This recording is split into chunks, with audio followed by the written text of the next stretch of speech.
নিৰ্বাচনৰ আগত আৰু এটা বিতৰ্ক আৰম্ভ কৰা হৈছিল মায়াবিনী আৰু দয়াবিনী জুবিন গাৰ্গ আমাৰ হিয়াৰ আমঠু আছিল জুবিনৰ মায়াবিনীয়ে অজস্ৰ অসমীয়াক ৰোমাঞ্চিত কৰে জুবিনৰ গানে জুবিনৰ শিল্পই জুবিনৰ জীয়নে অজস্ৰ অসমীয়া যুৱক যুৱতীক যুগে যুগে প্ৰভাৱিত কৰি থাকিব অধ্যক্ষ মহোদয় মই গৌৰৱেৰে কম আৰু মই আজিও অত্যন্ত গৌৰৱেৰে কম নিৰ্বাচনৰ পিছত জুবিনৰ জীৱন পৰিক্ৰমা যেতিয়াই জুবিনক আজি জুবিনৰ নাম লৈ ৰাজনীতি কৰিব বিচৰা সকলে যেতিয়া জুবিনক সমালোচনা কৰিছিল ব্যক্তিগতভাৱে তেওঁৰ লগত মই সদায় থিয় হৈ আছো মই সদায় কৈছিলো যে জুবিন ৰাষ্ট্ৰৰ সম্পদ জুবিন অসমীয়াৰ সম্পদ জুবিনক জীৱনত সমালোচনা নকৰিবা জুবিনৰ যেতিয়া মৃত্যু হ'ব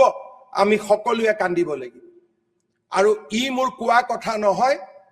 মোৰ এই বক্তব্য বহুকেইটা বক্তব্য সোশ্যাল মিডিয়াত ঘূৰি আছে অধ্যক্ষ মহোদয় জুবিনক জীৱনত সন্মান কৰা আৰু মৃত্যুৰ পিছত ব্যৱহাৰ কৰিব বিচৰা দুখন সমাজৰ সৃষ্টি হৈছিল ইলেকশ্যনৰ আগত যিসকলে জীৱনকালত জুবিনক নিৰ্মমভাৱে সমালোচনা কৰিছিল তেওঁলোকে জুবিনৰ সমাধিলৈ গৈ অসমৰ ৰাজনৈতিক যুদ্ধখনক তেওঁলোকৰ ফালে লৈ যাবলৈ চেষ্টা কৰি যিসকলে নিজৰ জুবিনক যিসকলে নিজৰ জীৱনত নিজৰ সমষ্টিলৈ এবাৰো অনুষ্ঠানৰ বাবে নিমন্ত্ৰণ কৰা নাছিলে ৰাতি ৰাতি তেওঁলোক জুবিনৰ সমৰ্থক হৈ পৰিছিল কিন্তু দুৰ্ভাগ্য তেওঁলোকৰ মুখেদি মায়াবিনী ওলাইছিল তেওঁলোকৰ মুখেদি দয়াবিনী ওলাইছিল কোনো কথা নাই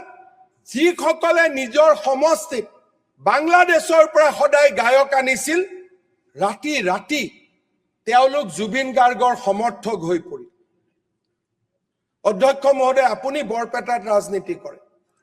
বৰপেটাৰ বহু অঞ্চলত যোৱা 30 বছৰত এবাৰো জুবিন গাৰ্গৰ অনুষ্ঠানটো হোৱা নাছিল তাৰ পৰা বাছে বাছে মানুহ জুবিনৰ সমাধিলৈ আহিব আৰম্ভ কৰিলে জুবিনৰ সমাধিলৈ আহিবলৈ আৰম্ভ কৰিলে আমি মায়াবিনী বিলাক কৰবাত পিছুৱাই গলো দয়াবিনী বিলাক আগুৱাই গল মায়াবিনী পিছুৱাই গল দয়াবিনী বিলাকে সমাধি ক্ষেত্ৰখন দখল কৰিল এতিয়া কোনো নাই অধ্যক্ষ মহোদয় বৰপেটাৰ বহু ঠাইত জুবিন গাৰ্গে প্ৰগ্ৰাম কৰিছে বহু ঠাইত কৰা নাই মই সেইটো কৈছো কৰা বিলাকতো সবেই জানো বৰপেটা ভবানীপুৰ সৰভোগতো বহুত বাৰ কৰিছে বৰপেটা ৰোডত বহুত বাৰ কৰিছে ক'ত কৰা নাই মই এইটোহে কৈছো হাউলিতো কৰিছে স্যাৰ হাউলিতো আমাৰ জায়গা ভাই মোৰো সমষ্টি আছে স্যাৰ ময়ো আছো তাতে মই জাগাৰ কেইটা মই নাম ল'ব খোজা নাই নাম ল'লে উত্তৰ দিব নোৱাৰিব বৰবালা কলগাছিয়া এইবিলাক অঞ্চলতো কৰিছে নহয় এইবিলাকতো কলগেছিয়াটোতো আমাৰ গোটেই অসমীয়া সমাজৰ পৃষ্ঠভূমি আছিলে এতিয়াহে কোনোবাই দখল কৰি ল'লে বৰপেটাটো আমাৰে জায়গা আছিল মহাপুৰুষ শংকৰদেৱে তাত আছিলে হাউলিটো আমাৰে আছিলে আমিও আছো স্যাৰ আপুনি পিছত আহিলে আমি 500 বছৰৰ পৰা আছো আমিও আছো স্যাৰ ভাৰত বিভাজনৰ বহু আগৰ পৰাই আছো মই এইটো বা নিজে কৈছে তো মানিছো সমাজখন ভাগ নকৰিব স্যাৰ মোৰটো ভাগ কৰাই কাম নকৰিব মইতো কাৰণ আমিও অবিভক্ত ভাৰতবৰ্ষৰে মানুহ আপোনাৰ মই নামে লোৱা নাই আপুনি নিজে নিজৰ গাত লৈ আছে মোৰটো ভাগ কৰাই কাম অৰিজিনাল অসমীয়া আৰু বাংলাদেশী দুটা ভাগটো আমি কৰিয়ে থাকিম সেইটো আমিও সমৰ্থন কৰিছো সমৰ্থন কৰক অহাকালি ইউচিচি সমৰ্থন কৰক মইতো ভালে কথা কলো ইমান দেৰি মইতো কতো কোৱা নাই নিজে নিজে আপুনি কিয় দয়াবিনী হৈছে আপোনাকতো মই দয়াবিনী কোৱা নাই অধ্যক্ষ মহোদয় এনেকুৱা এটা অৱস্থা হল যে এটা ৰাজনৈতিক দলে ইলেকশ্যন মেনিফেষ্টত জুবিন গাৰ্গক লৈ আহিল ইলেকশ্যন মেনিফেষ্টত জুবিন গাৰ্গক লৈ আহিল আৰু অধ্যক্ষ মহোদয় আপুনি আচৰিত হ'ব ইলেকশ্যনৰ দিনা যে ইলেকশ্যনৰ টেবুল সেই টেবুলৰ সন্মুখত জুবিন গাৰ্গৰ ফটো লগাই দিয়া অধ্যক্ষ মহোদয় ইলেকশ্যনৰ আগত এটা বিশেষ ৰাজনৈতিক দলৰ অফিচৰ সন্মুখত